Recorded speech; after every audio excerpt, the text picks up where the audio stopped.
고등학교 시절 학교에서 처음 만난 토드와 바버라는 서로에게 첫사랑이었습니다. 두 사람의 인연은 세월이 흐를수록 더 깊어졌고 사랑은 점차 흔들림 없는 믿음으로 자라났습니다. 둘은 21살의 어린 나이에 많은 이들의 축복 속에 결혼식을 올렸습니다. 두 사람은 딸과 아들을 낳고 부모로서의 역할도 인생의 동반자로서의 무게도 함께 감당하며 살아왔습니다. 주변 사람들은 그들을 서로에게 가장 잘 맞는 사람이라 여겼고 누구나 인정하는 모범적인 부부라고 말했습니다. 결혼 25주년이 되던 날 자녀들과 가까운 친구들은 토드와 바버라를 위해 정성스럽게 깜짝 파티를 준비해 두 사람을 감동시켰습니다. 따뜻한 축하와 박수가 이어지는 가운데 토드와 바버라는 사람들 앞에서 앞으로의 시간도 서로를 아끼고 사랑하겠다고 말했습니다. 하지만 결혼기념 파티가 있은 지 한 달 후 두 사람은 운전 중 믿기 어려운 사고를 당하게 됩니다. 갑자기 날아든 쇠파이프 하나가 차량의 앞유리를 뚫고 들어왔고 조수석에 앉아있던 바버라는 치명상을 입고 결국 세상을 떠났습니다. 그리고 3개월 뒤 토드는 아내 바버라를 살해한 혐의로 경찰에 체포되었습니다.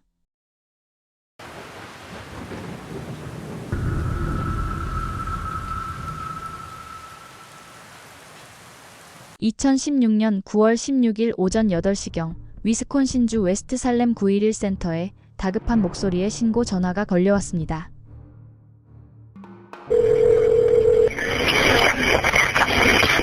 Hello? Hello? I need you to tell me what happened. Slow down. Your wife is injured? Yes. Okay. Yes. And there was in a car accident? Yes, a pipe or something came through her windshield. A pipe did. It got her. She's hit in the head and in the throat, I think, in the throat or something. She's got blood coming out of her nose and mouth and... Okay. Is she breathing? No, I don't think so. No. All right, sir. We do have help on the way. Stand along. How long? How far out are they? They're coming as fast as they can, sir. 경찰과 응급구조대가 현장에 도착했을 때 바버라 켄트 해머는 의식을 잃은 채 도로에 쓰러져 있었습니다. 그녀는 머리와 목, 가슴 부위에 심각한 외상을 입은 상태였고 남편 토드는 바버라의 발치에 무릎을 꿇은 채 그녀를 꼭 부여잡고 울고 있었습니다. 바버라는 곧바로 병원으로 이송됐지만 치명적인 부상을 입은 그녀는 결국 다음날 숨졌습니다. 토드의 진술에 따르면 그는 자동차 유리 수리 기사로서 그날 아침 약 20km 떨어진 홀먼이라는 마을로 고객의 차량을 수리하러 가는 중이었습니다. 오전 7시 20분쯤 아내 바버라와 함께 집을 나섰고 바버라도 남편의 일을 돕기 위해 동행하던 중이었다고 말했습니다.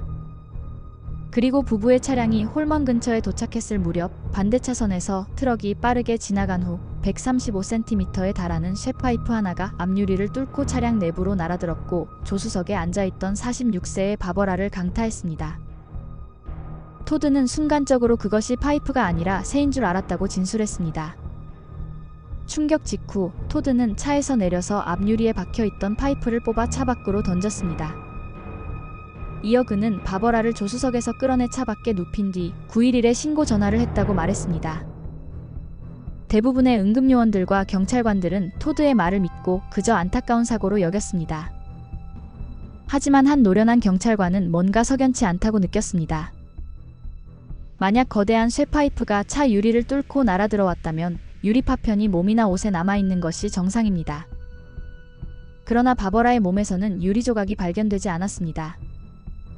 남편의 행동이 어딘가 수상해 보였던 그는 혹시 모를 상황에 대비해 토드의 모습을 여러 각도에서 사진으로 남겨두었습니다.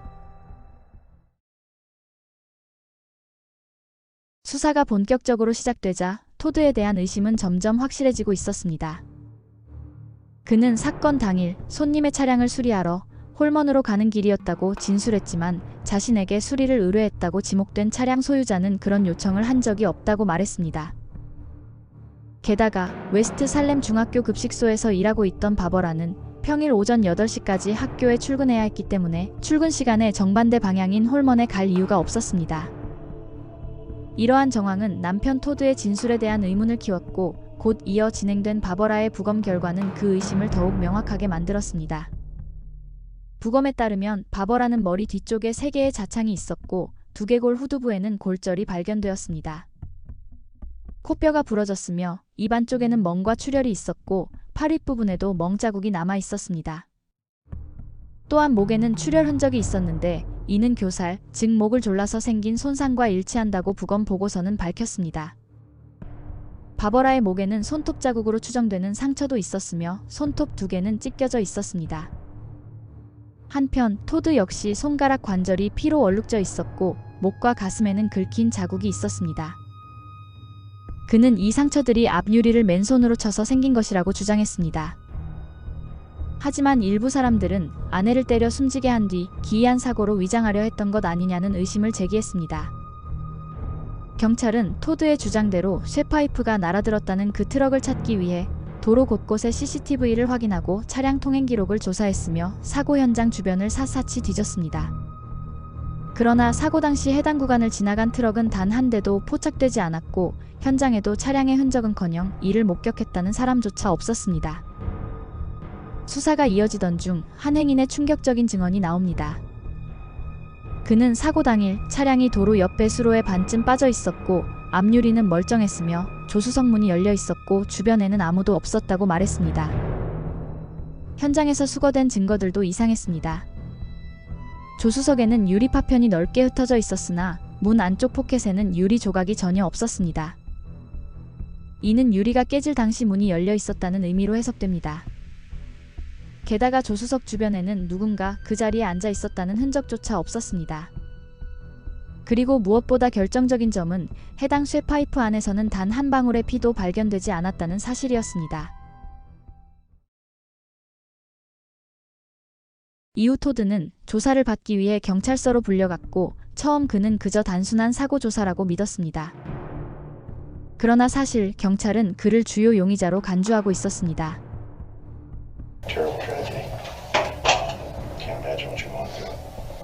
Oh, my sympathies to you and your family. Before we get started, you want any coffee or water or anything like that? Maybe a little bit of water. 이처럼 미리 용의자임을 알리지 않고 조사를 시작하는 이유는 그가 방심한 상태에서 자연스럽게 자신의 말과 행동을 드러내도록 유도하기 위함입니다. 그는 28년 동안 아내에게 손을 댄 적도 크게 소리친 적도 없었다고 진술했습니다. 형사는 사고 직후의 급박한 상황 속에서 왜 차량을 후진해서 멈췄는지 물었지만 그는 너무 정신이 없어서 왜 그렇게 했는지 기억이 나지 않는다고 답했습니다. 또한 자신의 몸에 난 상처들에 대해서도 어떻게 그런 상처를 입었는지 전혀 기억이 나지 않는다고 말했습니다. All the scratches got on your body. No. I don't know. I don't know. I don't know. At Madison, they took samples from underneath Barb's fingernails. Okay. So you know that. Okay. Those are going to go for analysis. Okay. And that's perfectly fine. 프리츠 레인펠더 형사는 토드에게 조심스럽지만 단호하게 말하기 시작했습니다. 파이프가 차량 유리를 뚫기 전에 바버라는 이미 심각한 부상을 입은 상태였던 것으로 보인다는 것이었습니다. 형사는 바버라의 상처가 단순한 교통사고로 발생한 것이 아니라는 점을 지적하며 상처의 유형과 위치가 일반적인 사고 상황과는 전혀 일치하지 않는다고 설명했습니다. 바버라의 뒷머리, 목, 코, 이마, 턱, 그리고 입술과 입 주변에 남은 상처들은 모두 물리적 충돌 또는 폭행에서 비롯된 흔적들이었습니다. 특히 입 주변의 상처들은 물리적 몸싸움 중에 자주 나타나는 전형적인 형태였습니다. 하지만 토드는 이를 강하게 부인했습니다. 그는 아내와 어떤 몸싸움도 한 적이 없으며 자신이 바버라에게 가한 유일한 신체 접촉은 CPR을 시도했을 때뿐이라고 주장했습니다. 그러나 형사는 그 주장 역시 납득하기 어렵다고 보았습니다. 조수석에서 아내를 꺼내거나 CPR을 하는 행위만으로는 그런 종류의 상처들이 생길 수 없다는 것이었습니다. 토드는 자신을 방어하기 위해 몇 가지 설명을 시도했지만 말이 막힐 때면 기억이 나지 않는다며 사고의 충격 때문이라는 이유를 댔습니다. 그러나 형사의 눈에는 그의 말은 점점 더 설득력을 잃어가고 있었습니다. Back, and it says that those are skin samples from you. How is that going to be explained?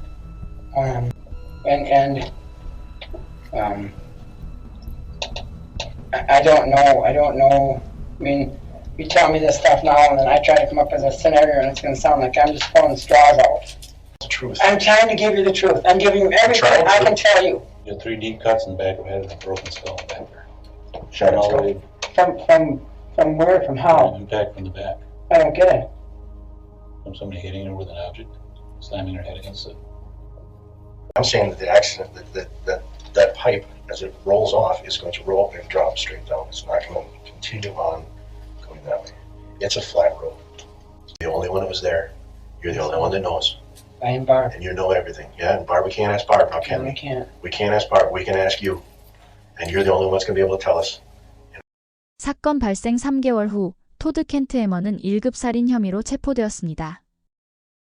Months after a West Salem woman died from what was believed to be a freak accident, her own husband is now charged with killing her. News 8's Madeline O'Neill now joins us in the newsroom with the latest. Martha and Mike, a homicide charge against 46-year-old Todd Kinhammer has been filed today after an investigation shows he may be lying about how his wife died. Kinhammer and his wife Barbara were allegedly in a car accident in September near the intersection of County Road M and Burgum Cooley Road in the township of Hamilton.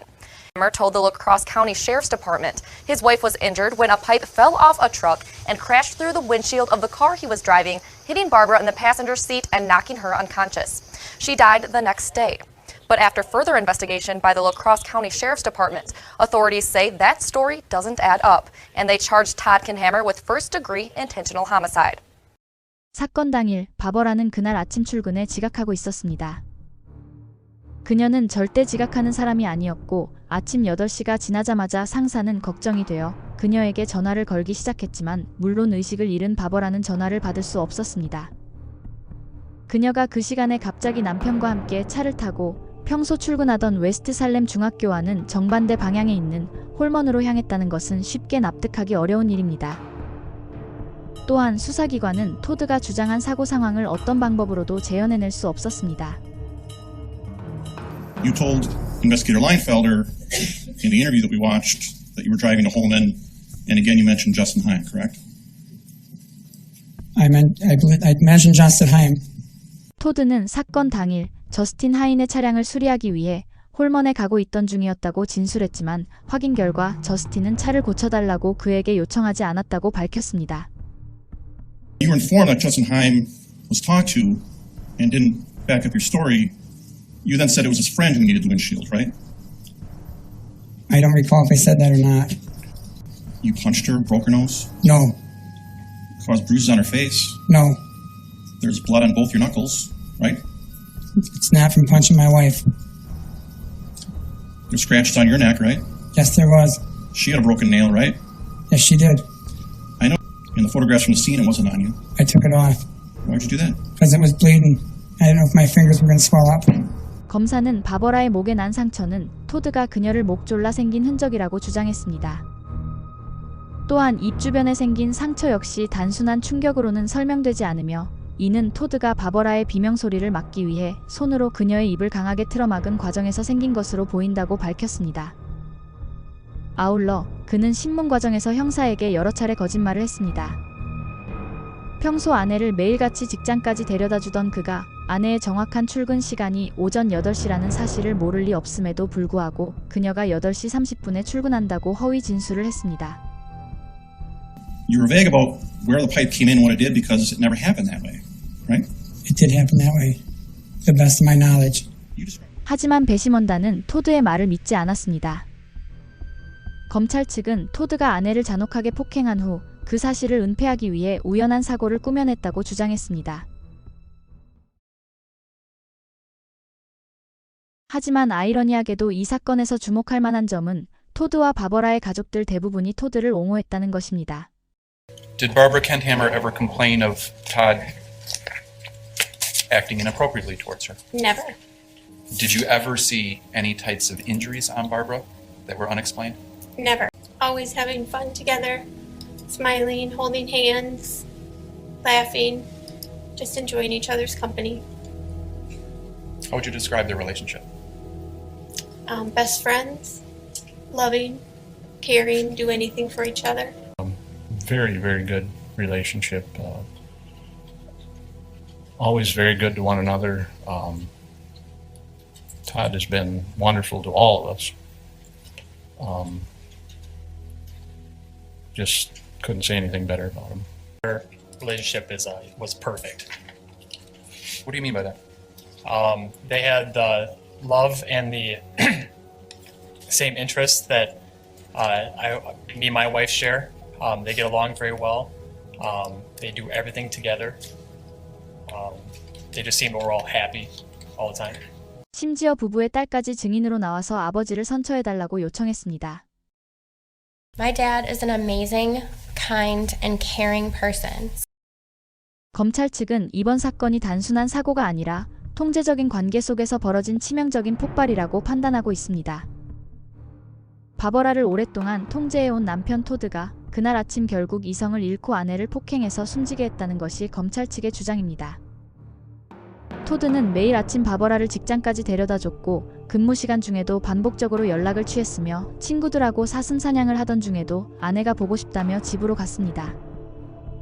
일상생활 속 거의 모든 부분에서 아내와 함께하려 했던 그의 모습은 언뜻 보기에는 헌신처럼 보일 수 있지만 검찰은 이것이 통제적 관계의 전형적인 형태라고 강조했습니다.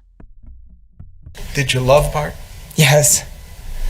Did you love her on September 16 of last year? Yes, I still do. Did you ever do anything to physically hurt Bart? No, I never have ever. 물론 그가 단지 아내를 너무 사랑해서 함께하려 했던 것일 수도 있습니다. 하지만 검찰은 증거들이 그것을 단순한 사랑으로 보기 어렵게 만든다고 지적합니다. 만약 토드가 거짓말을 했고 증거를 조작하려 했으며 수사 과정에서 진실을 은폐하려 했다면 그것만으로도 유죄를 입증하는 강력한 근거가 된다고 검찰은 말했습니다. 바버라의 주변 사람들은 토드가 자상하고 수시로 연락하며 아내를 아끼는 남편이라고 말했습니다. 하지만 그런 모습 때문에 정작 바버라는 자신의 상황을 털어놓지 못했을 수도 있습니다. 완벽한 남편, 완벽한 결혼이라는 이미지가 오히려 그녀를 침묵하게 만들었을지 모릅니다. 실제로 변호인 측이 제출한 문자 메시지 기록을 보면 부부간의 연락은 대부분 토드의 일방적인 방향에서 이루어졌습니다. 그는 그녀가 출근할 때마다 데려다줬고 쉬는 시간마다 전화를 걸었으며 끝나면 전화해라는 메시지를 반복적으로 보냈습니다. 어느 순간부터 바버라는 선택권을 잃었다고 보았습니다. 그녀는 항상 남편의 연락을 받아야 했고 항상 그의 곁에 있어야만 했습니다. 검찰 측은 토드가 평소처럼 아침에 그녀를 학교에 데려다주기 위해 차를 타고 가던 중 어떤 이유에서인지 분노를 터뜨려 그녀를 폭행했으며 그로 인해 그녀가 치명적인 부상을 입자 이를 사고로 위장했다고 판단했습니다. 하지만 사건 당일 실제로 무슨 일이 있었는지는 오직 토드만이 알고 있습니다. 그는 끝까지 무죄를 주장했고 살인의 동기에 대해서도 끝내 입을 열지 않았습니다. 결국 배심원단은 만장일치로 토드 켄트해머에게 유죄 판결을 내렸고 그는 2018년 3월 30년 복역 후 가석방이 가능한 종신형을 선고받았습니다.